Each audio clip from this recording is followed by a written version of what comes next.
Still hiding, still refusing to shine.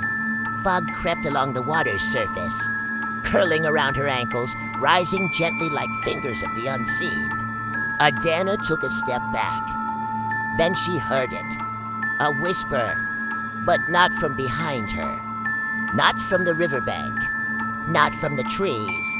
This whisper came from beneath the water. Adana. Her heart thudded. Child who hears what others cannot. She tried to run, but her feet were rooted to the ground. The water began to shift. A face emerged, or what looked like a face, but it wasn't made of flesh. It was made of swirling shadows, twisting into the shape of features that changed every second. Then it spoke fully, its voice carrying the hollow vibration of a deep abyss. The moon hides because it fears what walks beneath it. Adana shook violently. What do you want from me? You see us. You hear us. You cannot hide. The water rose suddenly, forming tendrils that reached for her ankles. Adana screamed and woke up. Her mother jerked awake beside her. Adana, what is it? The girl gasped for air, tears streaking her face. I saw him again, she sobbed, but not him alone. Something else. Something in the river. It spoke to me. Chin pulled her close. Hush, my child. It was a dream. No, Adana shook her head violently. It wasn't a dream. Mama, something is coming. Something very old. And the moon knows. Chin's heart nearly stopped. How do you mean, the moon knows? Adana stared into the darkness. Because the moon is afraid. Far beyond the homes and farms of Amahia, the quiet river itself was no longer quiet. Its once still surface now rippled as though trembling. Strange bubbles rose from its depths, bursting softly like sighs escaping from something trapped below. The fishermen who normally cast their lines at dawn approached cautiously. One of them, old Maduo, squinted at the water. This river never behaves like this, he murmured. Another fisherman whispered, last night when the moon disappeared. Something moved under this water. I felt it. Maduo grunted. You were half asleep. No, the fisherman shook his head. The water breathed. Maduo frowned deeply. But before they could say another word, something happened. The water shifted. Not waves, not wind. A pulse. A strange, rhythmic throb as though something beneath was pushing against the water's surface. Then, a whisper, faint but clearly audible, rippled across the water. Soon, the men dropped their fishing baskets and ran. That same whisper, that same word, the same omen from Adana's vision. Something was signaling its arrival. By late morning, the elders gathered again inside the council hut. But this time, the daylight brought no comfort, only tension. Chief Noli slammed his staff on the ground. We cannot waste time. Something is disturbing the balance between realms. Chief Okori nodded gravely. We must consult the oracle. But Nettie, who had been silent, finally spoke.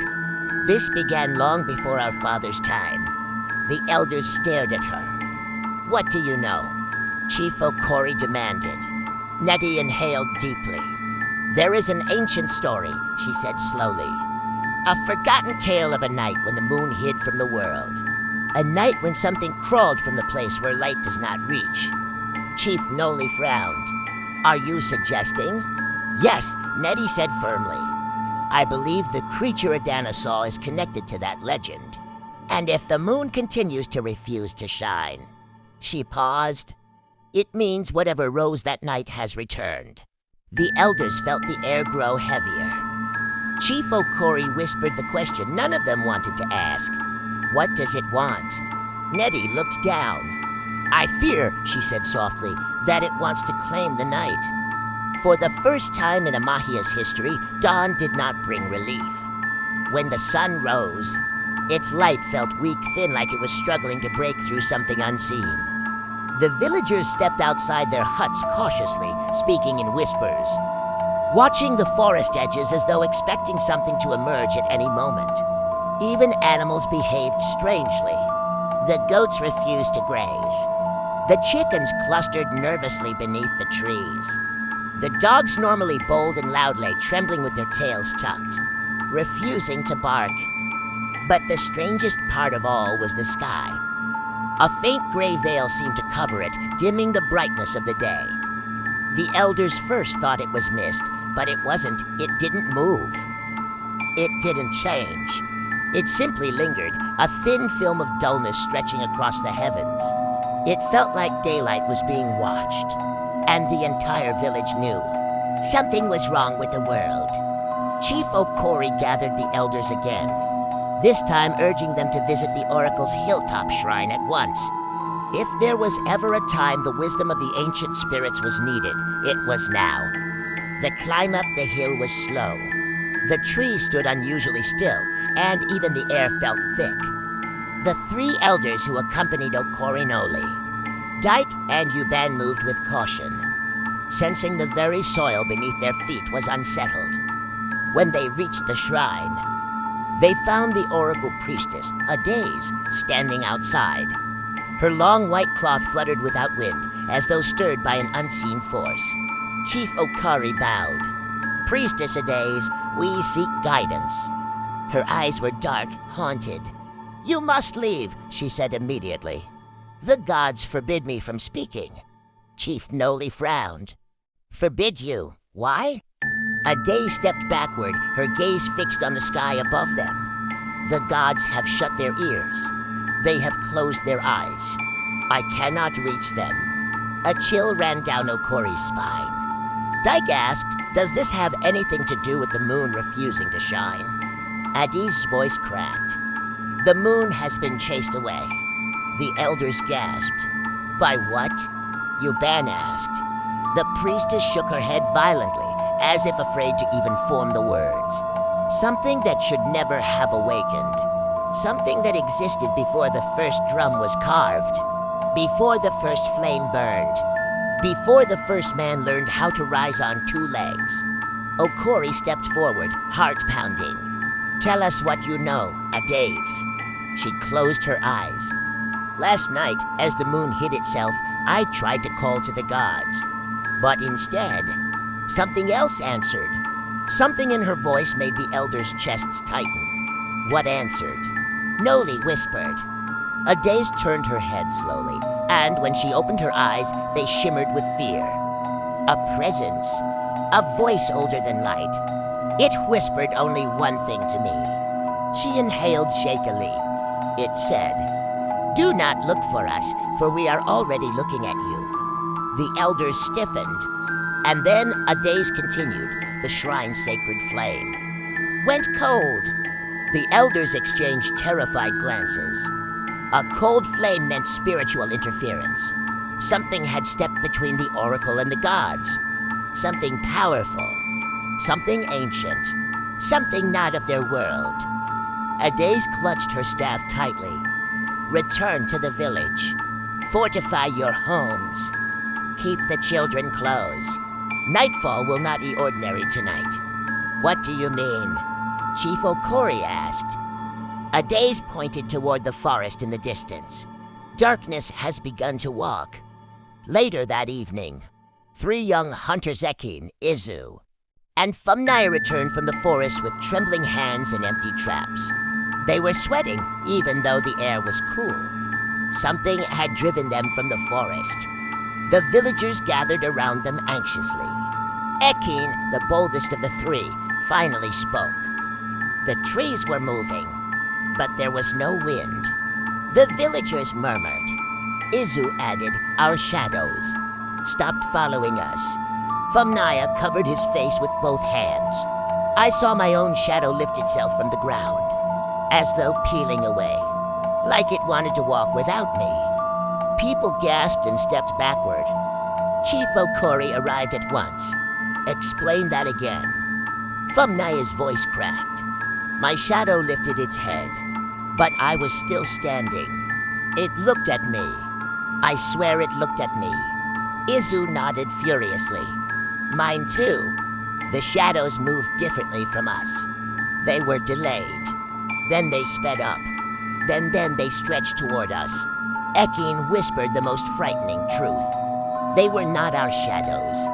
They were imitating us, following us, but not connected to us. A cold silence fell. Chief Okori exhaled slowly. We must all return to our homes before nightfall. But that night, staying home was no protection. Amahia had ancient ceremonial drums, tall enough to reach a grown man's chest, carved from sacred Iroko wood. They were rarely played without cause only during festivals or emergencies. But as night approached, the drums began to thump. No drummers stood beside them. No hands struck their skins. They played themselves. Dum, dum, dum. Slow, deep, hollow. The sound spread through the village like a heartbeat. Families peered from their windows. Children clung to their mothers. The elders gathered in confusion at the square, watching the drums pound themselves steadily. And they were not playing a festival rhythm. They were sounding an alarm, a warning, a call. Nettie the herbalist whispered, "They are calling to something, or warning us about something." Chief Noli shivered, "Or both." But then, the drums stopped abruptly. The silence that followed was worse than the sound. Chief Okori stepped forward. "Everyone return to your homes. Bolt your doors. Light your lamps. Tonight will not be gentle." They obeyed. But Adana could not rest, as night claimed the land again, darker than the night before. Adana lay awake, eyes wide, listening. Her mother slept fitfully beside her, exhausted from worry. Then it started again. The breathing. A deep, rhythmic inhalation from outside the hut moving through the ground. Sliding across the walls, slithering beneath the door. Adana sat up. "Mama," she whispered, shaking her mother. But Chinwell didn't wake. Something held her in a heavy sleep. The breathing came again. Slow, hungry, ancient. Adana stepped toward the doorway, her small feet trembling in the dust. The air outside was thicker than before, almost tangible. She felt it resisting her movement, like walking through water. And then she heard it. A whisper. Except this one wasn't outside. It was inside her mind. "Come," her breath caught. "Come to the river." Adana shook her head violently, tears forming in her eyes. "Come, child of sight. The dark has questions for you." She grabbed her ears, trying to shut out the voice. But it was not coming from outside. It was coming from the space. Between sounds. Between breaths. Between heartbeats. "Come, or we will come for you." Adana ran back to her mother, sobbing quietly. Something moved outside the hut. A shape. A shifting darkness in the darkness. It crawled slowly across the ground to slow for a person, too fast for a shadow. It thickened near their doorway, as though gathering strength. A cold whisper seeped through the cracks. Soon, Adana screamed. And the shadow fled instantly, sliding away like smoke. Chin bolted awake, heart hammering. "What is it?" "They want me," Adana sobbed, "Mama. They want me to come to the river." Chin hugged her tightly, tears filling her eyes. "No one will take you. No one." But even she knew the truth. When spirits decide to reach for someone, no door is thick enough. Elsewhere in the village, Chief Okori sat awake beside a small lantern. His staff lay across his legs as he watched the dark window of his hut. Ngozi had already fallen asleep, but he knew he wouldn't. Not tonight. A strange rustling sound drifted through the compound. Not leaves. Not footsteps. Something else. Chief Okori rose slowly, his breath shallow. He stepped outside and froze. Across the compound, beneath the mango tree, a tall, dark figure stood completely still. Its body was human-shaped, Its posture was human-like, but it had no face, no features, just smooth darkness where a face should have been. Chief O'Cory's hand shook as he raised his staff. "Who are you?" The figure tilted its head slightly, as though curious. O'Cory's blood ran cold. "Identify yourself." He barked. The figure lifted one arm, slowly, deliberately, and pointed toward him. A whisper entered the air. "You are next." O'Cory stumbled backward. Next for what? The figure stepped forward and dissolved into thin smoke, dispersing into the night breeze. O'Cory collapsed to his knees, trembling violently. "Njiwanyu," he whispered shakily. "What is happening to my village?" At the same moment across the village, Nettie the herbalist was grinding herbs in her hut when the clay bowl suddenly cracked in half. She froze. The leaves she had been grinding scattered across the floor. Then her lamp began flickering violently. The flame stretched upward like a slender tongue of fire reaching toward something invisible. A cold wind pushed through her hut, except her windows were closed. Nettie grabbed her protection amulet from around her neck and held it tightly. "What do you want?" she shouted into the dark. The flame extinguished, and the whisper came. Soft, thick, ancient. "The moon left because she is afraid." Nettie stiffened. "She has seen what rises. She will not return. Not until the forgotten finishes its walk." Nettie whispered, "What forgotten?" "The darkness inside the hut pulsed. The one your forefathers buried. The one the earth has tried to cage. The one the drums once silenced." She gasped. "Impossible. That creature belongs to the ancient legends. Stories to frighten children." The whisper interrupted. "Stories are memories, and memories are warnings." Nettie trembled. "What does it want?" For the first time, the whisper answered plainly. "It wants the night, and everything that sleeps inside it." The air fell still, and the darkness withdrew. The village of Amahia had not seen true dawn for 3 days. The sky remained gray, a thin veil blocking the sun's warmth. Even the birds, normally heralds of morning, were silent. The air had a strange weight to it, pressing against the villagers' chests, making each breath a reminder of the unseen presence that haunted them. Chief O'Cory, surrounded by the elders and brave villagers, called for a meeting in the square. The drums, which had beaten themselves through the previous nights, now lay silent, their sacred message hanging in the air like a warning suspended. "We cannot wait for the moon to return on its own," Chief O'Cory said, his voice quivering but resolute. "The darkness grows bolder by the hour. We must face it." Nettie, the herbalist, stepped forward, holding her satchel of herbs and protective charms. Her eyes darted to the shadows stretching unnaturally across the ground. Stretching unnaturally across the ground. "The one who chased the moon is here.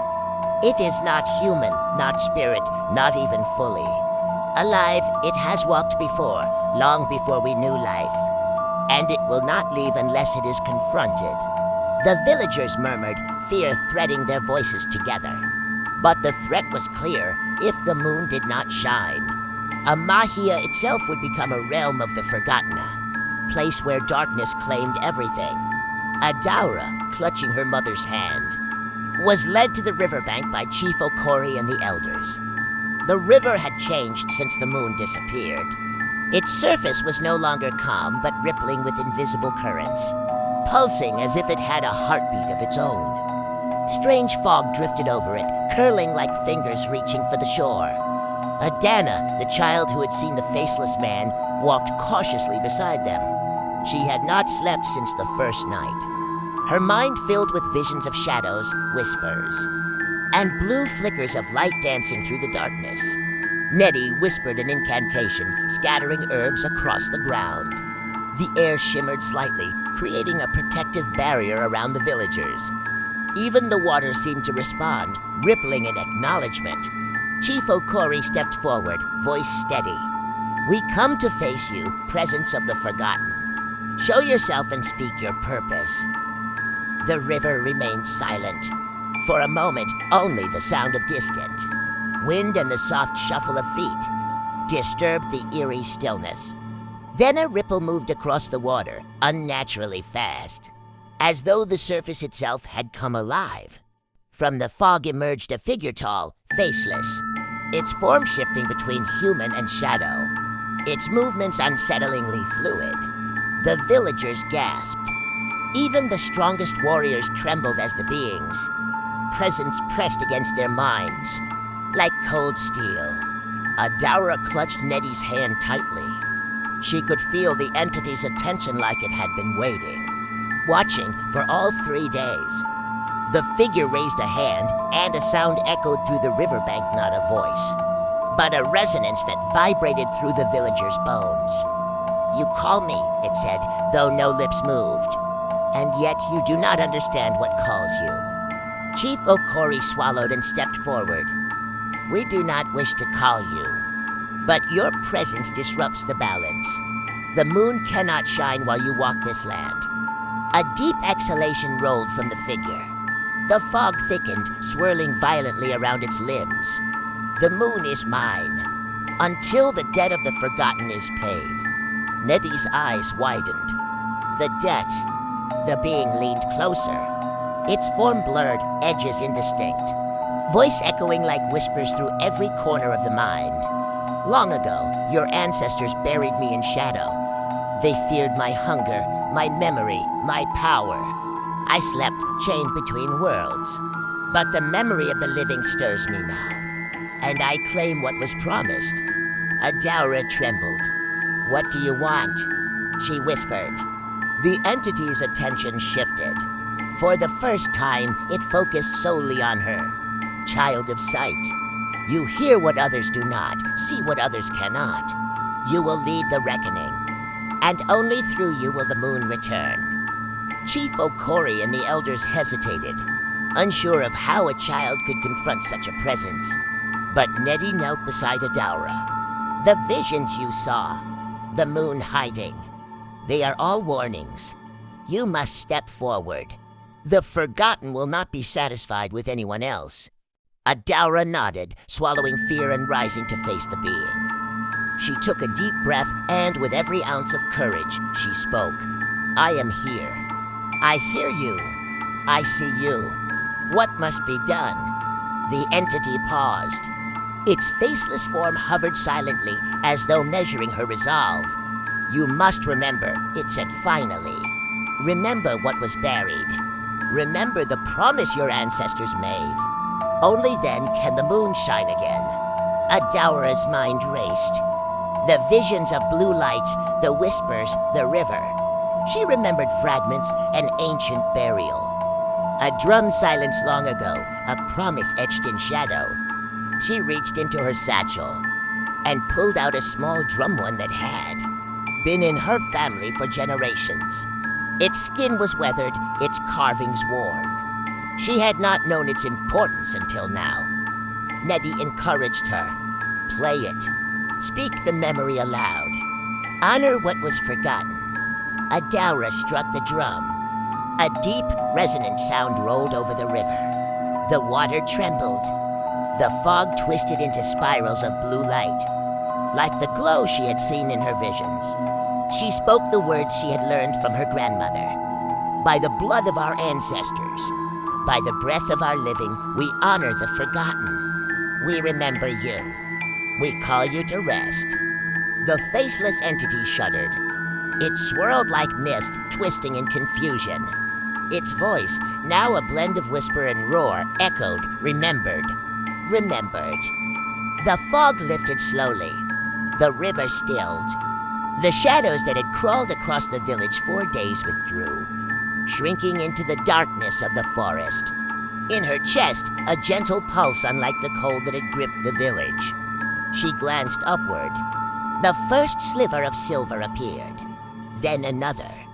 The moon slowly climbed into the sky, pale at first, then glowing brighter with every heartbeat.